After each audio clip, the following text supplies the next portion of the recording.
C'est une scène d'une extrême violence.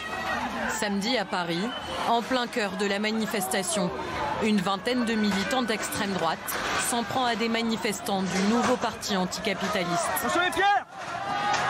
Incognito sous leur gilet jaune, ils attaquent à coups de pierre et de poings américains ces militants d'extrême gauche, contraints de battre en retraite. Ce groupuscule n'a rien à voir avec le mouvement des Gilets jaunes. La présence de l'extrême droite dans les manifestations des Gilets jaunes est un poison pour le mouvement.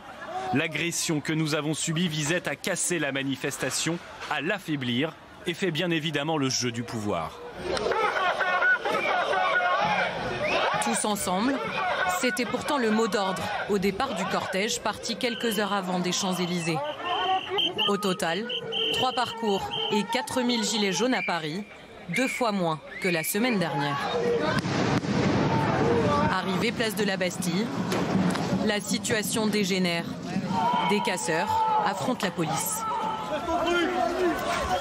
C'est à ce moment-là que Jérôme Rodriguez, un proche d'Éric Drouet, est blessé au visage.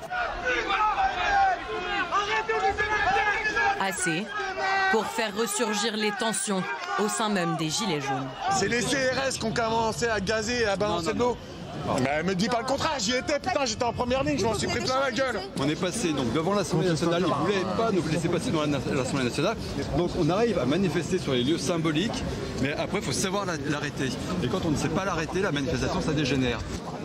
Stéphane, Sophie et leur petit groupe sont ceux qui ont organisé l'un des cortèges parisiens. Donc là on a la déclaration de manif on a envoyé le premier mail de déclaration mercredi matin. Nous on a fait le tour de la place pour annoncer au mégaphone de disperser. Et à partir de 16h, ça a commencé à vraiment gazer et à vraiment à se chauffer au niveau...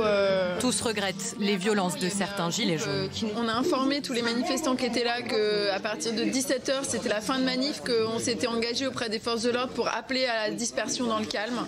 Après, ceux qui veulent rester en découdre, on a essayé de leur parler, mais voilà, c'est des gens avec qui on ne peut plus discuter en fait. C'est des gens qui ont basculé dans la violence et qui ont envie d'en découdre, et voilà.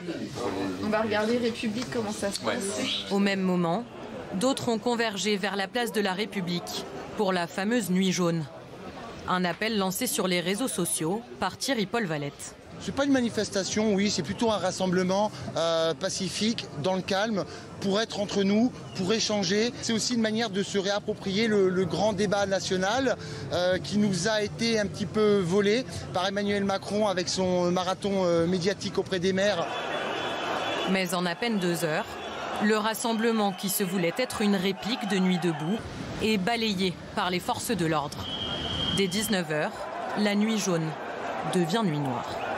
C'était jusqu'à 22h30, c'était déclaré, donc normalement on avait le droit de rester ici sur République. Il y a eu la première charge où ils ont fait partir vraiment la moitié du groupe, et là ils nous demandent tous de partir. Moi je m'attendais à plus de gilets jaunes quand même, mais c'est vrai qu'il y a beaucoup de CRS là. Je crois qu'il y a plus de CRS que de gilets jaunes même. C'est ça.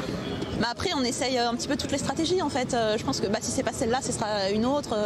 Il y aura, on trouvera, on essaiera jusqu'à ce qu'on trouve en fait. C'est pas grave. Malgré l'échec de cette première tentative, les manifestants appellent à une nouvelle nuit jaune samedi prochain.